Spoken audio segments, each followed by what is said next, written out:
Hello everyone मु रवि कुमार आपण माने देखुचंती लेटेस्ट इन्फो।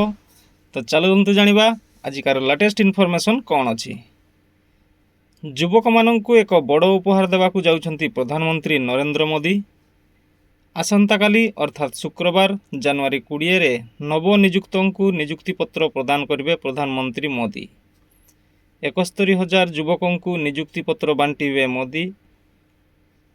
वीडियो कॉन्फ्रेंसिंग जरिया रे सरकारी विभाग एवं संगठन गुड़िक 71,000 नियुक्ति पत्र बंटन कराजिवो। एही अवसर में मोदी नवनियुक्तों को मध्य संबोधित करेंगे। चलित वर्ष शेष सुधा 1 लाख युवकों को सरकारी चाकरी जगाई देवा लक्ष्य रे मोदी सरकार कार्य करुछंती। एहाकु दृष्टि रे रखी जनवरी 20 रे तृतीय नियुक्ति मेला आयोजन करा जायछि। एही समय रे पीएम मोदी 71,000 युवकों को नियुक्ति पत्र प्रदान करेंगे।